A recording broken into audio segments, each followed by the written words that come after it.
Hello, I'm Stephen Leake. I'm an elder at the First Presbyterian Church in Mesquite, Texas, and I'm also the teacher of the Discipleship Sunday School class there. Today we're continuing with our study of the Gospel of John. And our text, as you might recall, is from the Daily Bible Study Series by William Barclay. So let's get started. Today we just have one scripture text, and it covers the fifth day in the first week of Jesus' ministry. It is John chapter 1, 43 through 51. The next day Jesus decided to go up to Galilee. He found Philip and said to him, "Follow me." Now Philip was from Bethsaida, the city of Andrew and Peter. Philip found Nathanael and said to him, "We have found him about whom Moses in the day and also the prophets wrote, Jesus, son of Joseph from Nazareth." Nathanael said to him, "Can anything good come out of Nazareth?" Philip said to him, "Come and see." When Jesus saw Nathanael coming toward him, he said of him, "Here is truly an Israelite in whom there is no deceit." Nathanael asked him, "Where did you get to know me?" Jesus answered, "I saw you under the fig tree before Philip called you." Nathanael replied, "Rabbi, you are the Son of God. You are the King of Israel." Jesus answered, "Do you believe because I told you that I saw you under the fig tree? You will see greater things than these." And he said to him, "Very truly I tell you, you will see heaven opened and the angels of God ascending and descending upon the Son of Man."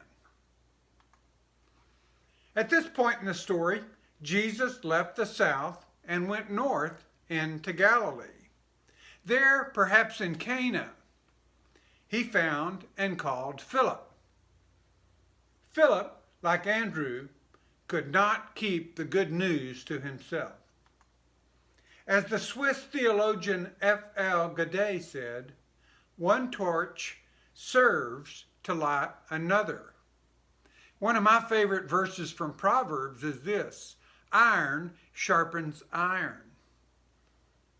So Philip went and found his friend Nathanael. He told him that he believed he had discovered the long-promised Messiah in Jesus, the man from Nazareth. But Nathanael was contemptuous. There is nothing in the Old Testament which foretold that God's chosen one should come from Nazareth.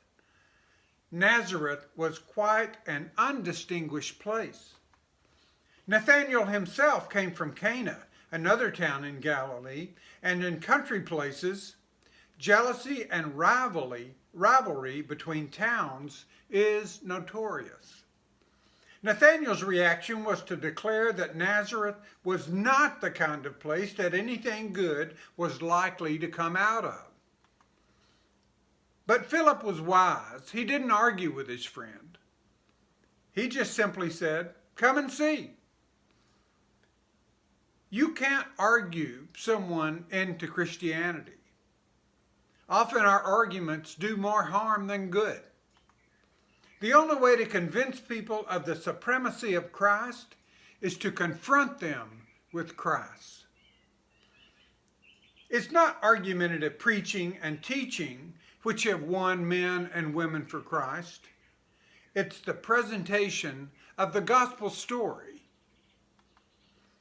The best argument is to say to people, "Come and see." Of course, we have to know Christ ourselves before we can invite others to come to him. So Nathanael came, and Jesus could see into his heart. Jesus said, "Here is a genuine Israelite, a man in whose heart there is no guile." That was a tribute that any devout Israelite would recognize. This verse from Psalms illustrates that. Happy are those to whom the Lord imputes no iniquity, and in whose spirit there is no deceit. That from Psalm 32, verse 2. Nathanael himself was surprised that anyone could give a verdict like that on so short an acquaintance. He demanded to know how Jesus could possibly know him. He almost said, "We've never even met before. How could you say something like that?" But Jesus told him that he had seen Nathanael under the fig tree. But what's the significance of that? To the Jews, the fig tree always stood for peace. Their idea of peace was when they could be undisturbed under their own vines and their own fig trees. Now that comes from the book of Kings, and more importantly, to me, I like the verse from Micah 4:4. Further, the fig tree was leafy and shady, and it was the custom to sit and meditate under the roof of its branches. No doubt that's what Nathanael had been doing. And no doubt, as he sat under the fig tree, he had prayed for God's chosen one to come. Now he felt that Jesus had seen into the very depths of his heart. It was not so much that Jesus had seen him under the fig tree that surprised Nathanael. It was the fact that Jesus had read the thoughts of his heart and soul. Nathanael said to himself, "Here is the man who understands my dreams, who knows my prayers, who knows my most intimate and secret longings, and who knows things that I have never even dared put into words." Nathanael concluded that this Jesus must be God's anointed one. Nathanael capitulated forever to the man who read and understood his heart. Then Jesus quoted the old story of Jacob at Bethel, who had seen the ladder leading to heaven from Genesis chapter 28. It was as if Jesus said, "Nathanael, I can do far more than read your heart. I am the ladder that leads you and others to heaven." But this passage presents us with a problem, because just who was Nathanael? In the fourth gospel, he's one of the first group of disciples called. But in the other three gospels, he never appears at all. Now, there are several explanations for this.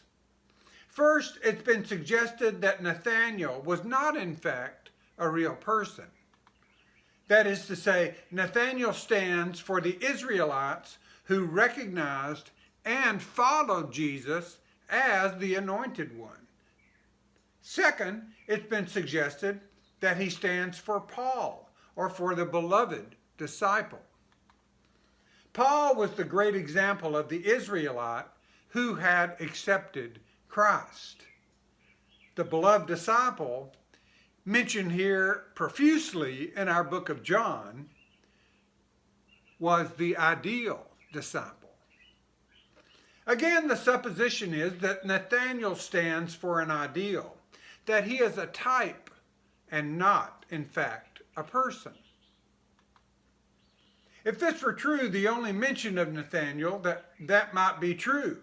But Nathanael appears again in John 21:2, and there he appears as a person. Third, he's been identified with Matthew because Matthew and Nathanael both mean gift from God. We learned in last week's lesson that most people had two names, one Greek and one Jewish. But in this case, both Matthew and Nathanael are Jewish names, so this can't be the explanation. Fourth, there's a much simpler explanation. Nathanael was brought to Jesus by Philip. Nathanael's name is never mentioned in the other three Gospels, and in the fourth Gospel, Bartholomew's name is never mentioned. In the listing of disciples in Matthew 10:3 and Mark 3:18, Philip and Bartholomew come together as if it was natural to connect them. Moreover, Bartholomew is really a second name. It means son of Ptolemy.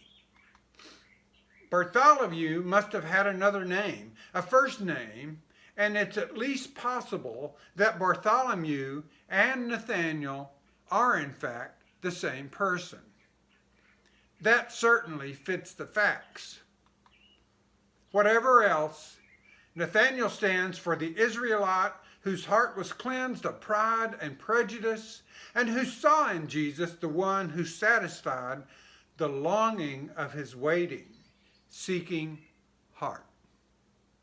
Thank you. That's all for today, because the next story was the wedding feast of Cana, and that's a very long discussion.